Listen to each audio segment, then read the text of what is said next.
कितनी सारी interesting species, अलग अलग जीनस को आप आते हुए देखते हो। अलग अलग तरीके के ट्रेड्स और फीचर्स हमारे बीच में अकोमोडेट हो रहे हैं। लेकिन जब हम नियरेस्ट रिलेटिव्स की बात करते हैं या एक तरीके से कज़न स्पीशीज़ की बात करो, तो वहाँ पर जो सबसे पॉपुलर नेम आपने शायद सुना हुआ होता है वो है होमो निएंडरथालेंसिस का, या फिर सिंपल टर्म में अगर कहें तो निएंडरथल्स। निएंडरथल्स जिनका ओरिजिन माना जाता है कि मिडल प्लीस्टोसीन, यानी कि आइस एज का जो बीच का हिस्सा था, इस समय में इनका अपीयरेंस होता है। और एग्जैक्ट डेट की आप बात करो, डिबेटेड है, अलग अलग डेट है और रेंज बाउंड होता है, कोई ऐसा तारीख हम नहीं बता सकते हैं कि ये कब आए। तो माना जाता है कि ये समय आज से 10 साल 5 साल पहले की आप बात करते हो तो 3.5 लाख साल की डेट को दिया जाता है।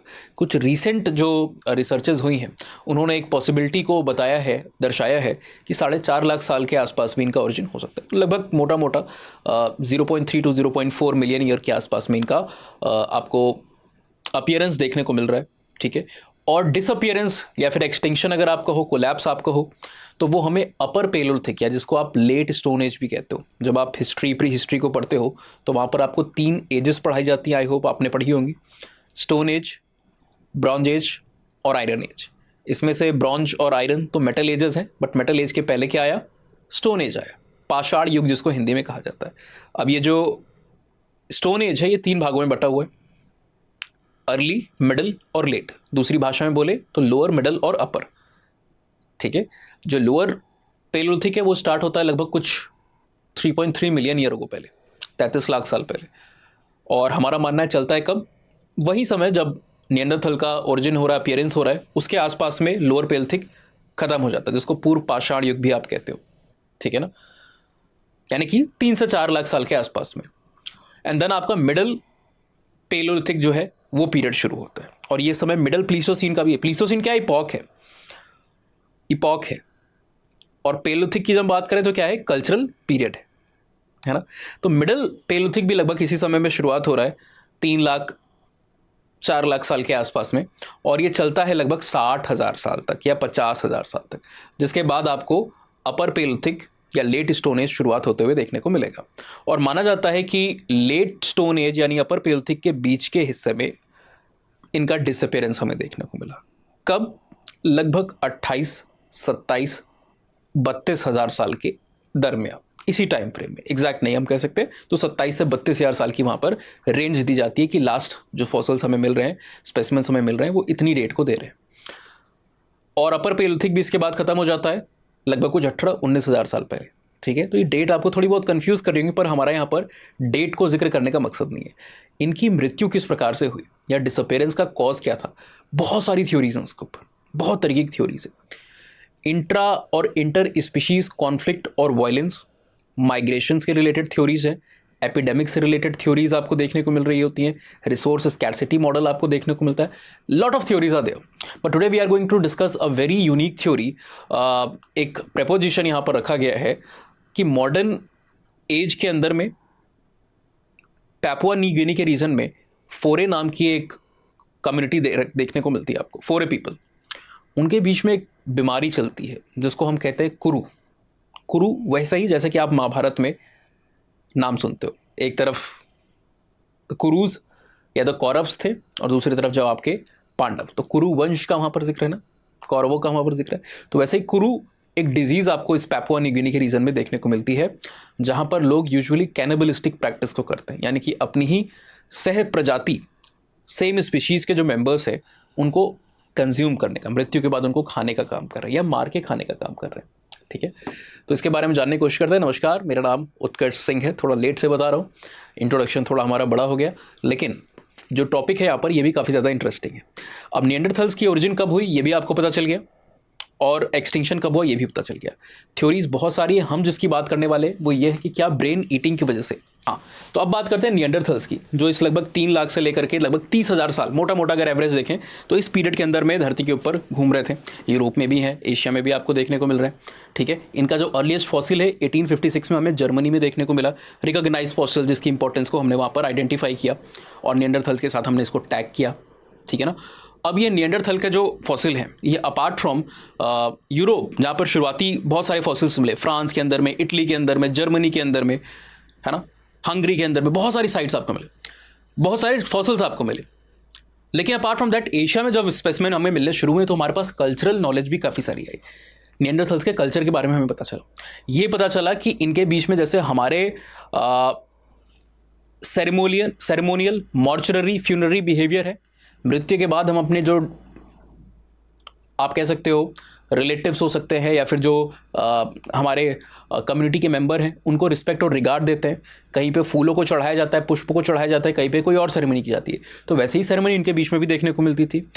रिलीजन और जादू टोने से भी जुड़ी हुई इन्फॉर्मेशन हमें मिली है जो कभी किसी और वीडियो में बताएंगे। पर एक चीज़ काफ़ी यूनिक देखी गई, जावा का जो रीजन है साउथ ईस्ट एशिया में, वहाँ पर सोलो रिवर के किनारे कुछ आपको रिमेन्स देखने को मिले, कुछ स्कल्स आपको देखने को मिले।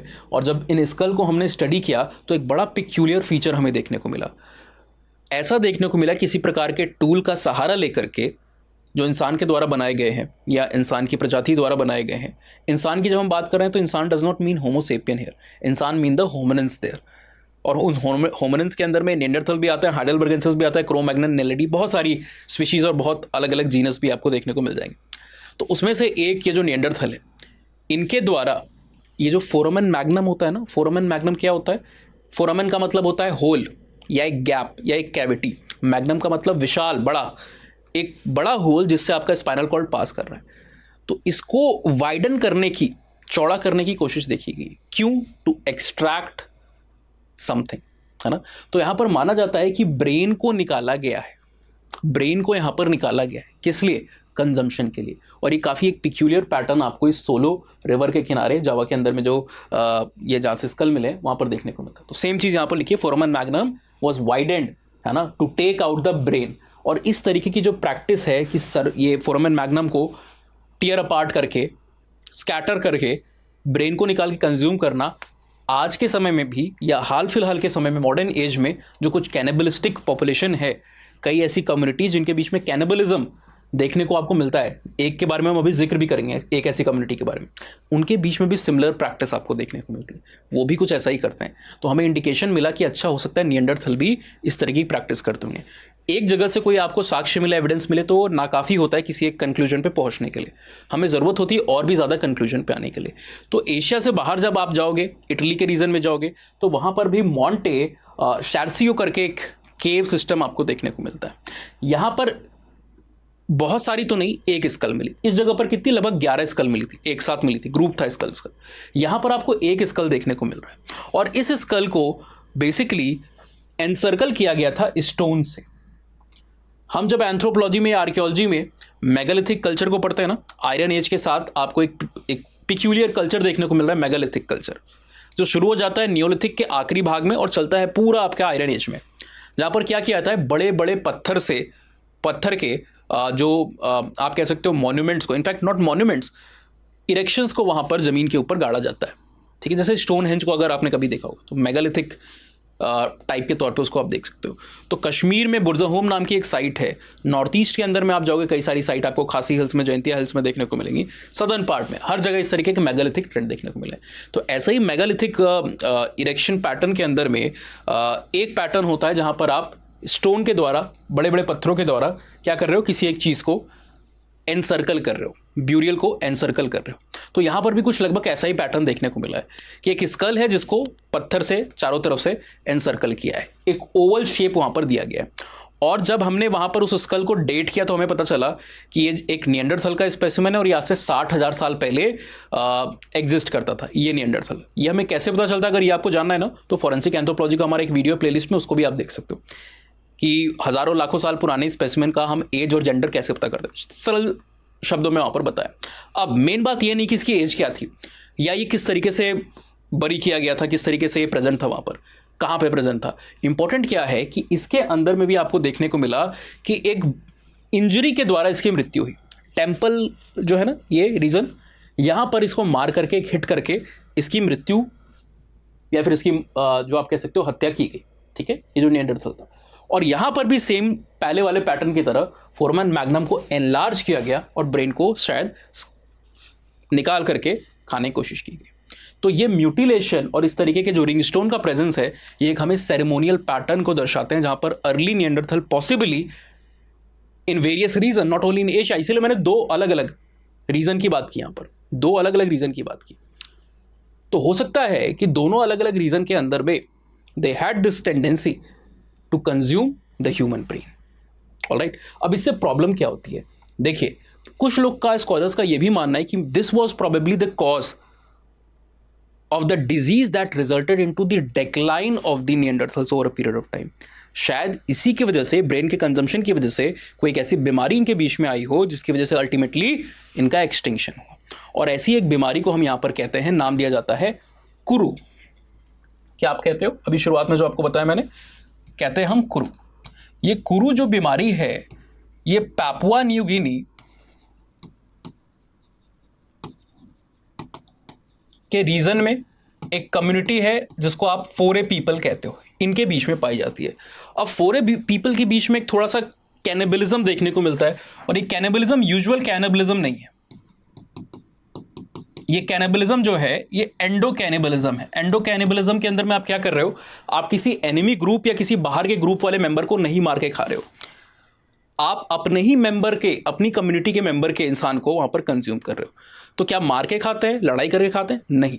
इनके बीच में एक प्रैक्टिस है जहां पर जो फैमिली के या फिर जो मेंबर्स होते हैं, एल्डरली मेंबर्स है ना, उनकी जब डेथ हो जाती है तो व्हेन दे डाई, इनके बीच में एक प्रैक्टिस है कि ये उसके ब्रेन को कंज्यूम करते हैं, ब्रेन को कंज्यूम करते हैं। और माना जाता है इन ब्रेन्स के अंदर ही आपको देखने को मिलेगा प्रियॉन्स। ठीक है, प्रियॉन बेसिकली क्या है? प्रियॉन एक इस प्रकार के प्रोटीन होते हैं, प्रियॉन एक इस प्रकार के प्रोटीन होते हैं जो ब्रेन के अंदर में, ये प्रियॉन जो है नॉर्मल प्रोटीन की तरह आपको देखने को मिलेगा। ऑलराइट, बट ब्रेन के अंदर में जो ये यूजुअल प्रोटीन्स मौजूद हैं, उनके अंदर it will result in abnormal folding, और इसी एबनॉर्मल फोल्डिंग की वजह से ये बीमारी कुरु आपको वहां पर देखने को मिलती है। ठीक है, ये बीमारी 3 हिस्सों में बटी होती है, और इसका नाम कुरु क्यों रखा गया है? कुरु का जो मतलब है फोरे लैंग्वेज में, फोरे पीपल जो लैंग्वेज बोलते हैं ना, भाषा, फोरे लैंग्वेज जिसको आप कहते हो, उनकी भाषा में कुरु शब्द का मतलब होता है ट्रेम्बल, शेकिनेस, हिलना, कांपना। जैसे ठंडियों में, सर्दियों में आप कांपते हो, शिवर करते हो, तो इस बीमारी का जो सबसे पहला स्टेज है ना, वहीं से ये शिवरिंग या ये ट्रेम्बलनेस, शेकिनेस शुरू हो जाती है। लेकिन इसके बावजूद आप एटलीस्ट अपने खुद के पैरों पे चल पाते हो, ऐसा नहीं कि आपके चलने फिरने में कोई वहां पर दिक्कत आ रही है। तो 3 स्टेजेस यहां पर आपको देखने को मिलती है। पहली एम्बुलेंट स्टेज है, दूसरी सेडेंटरी स्टेज है, और तीसरी टर्मिनल स्टेज है। पहले स्टेज पे जो हमने बात किया, ट्रेम्बलनेस और शेकिनेस आपकी यहां पर शुरू हो रही है। मसल कोऑर्डिनेशन के अंदर में आपको दिक्कत देखने को मिलती है, और कई बार जो प्रोनाउंसिएशन होता है ना, इसमें भी डिफिकल्टी है। चीज़ों को आप बोल नहीं पाते हो सही तरीके से, बोलने की कोशिश कर रहे हो, शब्द नहीं आ रहे हैं, इस तरीके की प्रॉब्लम्स आपको देखने को मिलती है। ऑलराइट, जिस प्रॉब्लम को यहाँ पर डिस्थीरिया कहा जाता है। ऑलराइट, नेक्स्ट, कई प्रकार के ट्रेमर्स, शेकीनेस जिसकी हमने बात की, वो भी यहाँ पे शुरू हो जाते हैं। सेकेंड स्टेज पे जब आप आओगे, सेडेंटरी स्टेज पे, यहाँ तक आते आते ट्रेम्बलनेस, शेकीनेस, ये जो मूवमेंट्स है, मसल कॉन्ट्रैक्शंस के अंदर में जो डिस्टर्बेंस आ रही है, वो इस प्रकार की हो जाती है कि आप बिना सपोर्ट के, या फिर जो पेशेंट है वो बिना सपोर्ट के वहाँ पर चल नहीं सकता, आगे नहीं बढ़ सकता। And this stage is in most of the cases also associated with certain emotional hampering. कई बार डिप्रेशन भी आपको यहाँ पर देखने को मिलता है। और इसी स्टेज से एक फिनोमेना शुरू होता है जिसको आप कहते हो एक स्पोरेडिक अनकंट्रोलेबल लाफ्टर, और इसी लाफ्टर की वजह से इस बीमारी को लाफिंग डिजीज भी कहा जाता है। लाफिंग डिजीज भी कहा जाता है कि इंसान हंसे जा रहा है, उसकी मृत्यु हो जा रही है। थर्ड स्टेज, जो लास्ट स्टेज है, टर्मिनल स्टेज, इसके अंदर में जो प्री एग्जिस्टिंग अभी जो चीज़ें आ चुकी थी ना, दिक्कतें आ चुकी थी, वो और भी ज़्यादा प्रोग्रेस करती हैं, और भी ज़्यादा सीवियर हो जाती है। और इस स्टेज के बाद फिर बचने का वैसे भी कोई चांस नहीं। समझ लीजिए ये स्टेज आते ही कि हाँ, अब जो इंसान है वो कुछ महीनों से ज़्यादा 2-3 साल का मेहमान है, इससे ज़्यादा समय नहीं होता। यूजुअली कुछ फ्यू मंथ्स में, 5-6 महीने में के अंदर में ही इंसान जो है उसकी डेथ हो जाती है, निमोनिया या फिर किसी और फैक्टर्स की वजह से। तो मौत तो निमोनिया की वजह से हो रही है, लेकिन ये पूरा समय जो है ना, ये पूरा समय इंसान की लाइफ का वो टर्बुलेंट हो जाता है, वो नॉर्मल नहीं रहता है। ये बीमारी जो है काफ़ी रेयर है, ऐसा नहीं कि बहुत आसानी से देखने को मिलती, इट इज़ वेरी रेयर। और इसको क्लासीफाई किया गया है एक न्यूरो डिजनरेटिव टाइप की डिजीज के अंदर में। माना जाता है कि इसका इनिशियल जो रेफरेंस है वो हमें अर्ली 20th सेंचुरी में देखने को मिलता है, but first well studied recorded case was only during 1957 and from that time period over the last century अगर हम देखें तो इसके अंदर में एक रैपिड डिक्लाइन आपको आते हुए देखने को मिला है, रैपिड डिक्लाइन देखने को मिलता है। ये जो बीमारी है ये थोड़ी सी जेंडर स्पेसिफिकनेस भी आपको दिखा रही होती है, ठीक है। जो एडल्ट मेल है उनके बीच में जो प्रोपोर्शन है इस बीमारी का वो सबसे कम आपको देखने को मिलता है, 3 से 12% के बीच में होता है, यूजुअली सिंगल डिजिट के अंदर में नंबर होता है। जो एडल्ट फीमेल है उनके बीच में सबसे अधिक ये नंबर मैक्सिमम होता है, और सेकंड पे जो आपके बच्चे होते हैं, चिल्ड्रन है, उनके बीच में आपको ये देखने को मिलता है, क्योंकि यूजुअली जो कंजम्पशन है ये फीमेल और चिल्ड्रन के साथ कंसर्न्ड है। तो अडल्ट मेल में सबसे अधिक कम टेंडेंसी आपको यहाँ पर देखने को मिल रही है। तो एक कल्चरल फैक्टर, एक बिलीफ कि आप रिस्पेक्ट देने के लिए ऐसा कर क्यों रहे हैं, आपके दिमाग में ये भी क्वेश्चन आ रहा होगा। बेसिकली माना जाता है कि जो आत्मा है उसको मोक्ष या फिर आप कह सकते हो शांति मिलनी है, वो तभी मिलेगी जब वो इस तरीके के कल्चरल बिहेवियर को कर रहे हैं। तो ऐसा नहीं कि उनके बीच में कोई खाने का शौक है, it is a cultural idea, ठीक है, ऐसी उनकी मान्यता है, और इस मान्यता की वजह से ये चीज़ तेज़ी से बढ़ी। अब इसका जो इंक्यूबेशन पीरियड है ना, जो प्रोग्रेशन का पीरियड है, ये बहुत स्लो है। ये फ्यू ईयर्स से लेकर के मोर देन 30 ईयर्स तक भी हो सकता है। इसीलिए कई बार इस जो डिजीज़ का जो प्रोग्रेशन है शुरुआती समय में हमें देखने और समझने में आसानी से नहीं आया। फ्यू ईयर्स भी हो सकता है। फॉर एग्जाम्पल जो यंगेस्ट नोन पेशेंट है इसका, उसकी आयु कुछ 4 या 6 साल, मुझे एग्जैक्टली नहीं याद आ रहा है, 4 या 6 साल के आसपास रही होगी जो बच्चा था। और जो आप कहोगे सबसे लेटर एज में 60 साल के इंसान के बीच में भी ये आपको देखने को मिला है। तो ये एक न्यूरो डिजेनरेटिव डिजीज़ किस तरीके से आप देख रहे हो कि ब्रेन कंजम्पशन पॉपुलेशन के अंदर में इतने सीवियर डिजीज़ को ला रहा है, जो कि मैंने एक चीज़ आपको नहीं बताई, रेयर तो है लेकिन रेयर के साथ साथ इसका कोई क्योर नहीं है, इसका कोई क्योर नहीं है, नो क्योर एग्जिस्ट। तो अगर एक बार ये प्रोग्रेशन शुरू हो गया, कोई भी चांस नहीं, कोई भी इलाज हमारे बीच में नहीं है। प्रियॉन्स जो है उनको आप जितना भी हार्म करना चाहो, एल्कोहल से लेकर के आप किसी भी चीज़ में सॉल्यूशन में उसको इमर्स करो, हीट शॉक कुछ भी आप दो, उसकी वहाँ पर अभी फ़िलहाल हमारे पास जो नॉलेज है, जो ट्रीटमेंट मेथड है, उसके द्वारा उसका कंट्रोल पॉसिबल नहीं है। तो कुछ स्कॉलर का ये भी इंडिकेशन है कि मोस्टली मे भी हो सकता है, इफ़ नॉट कुरु, हम ऐसा नहीं करेंगे कुरु होगा वहाँ, लेकिन कुरु जैसे हो सकता है किसी प्रकार की डिजीज़ की वजह से निएंडरथल का भी खात्मा या एक्सटिंक्शन आपको देखने को मिल सकता है। This is one of the many hypothesis that exist regarding the disappearance और the decline of the entire Neanderthals.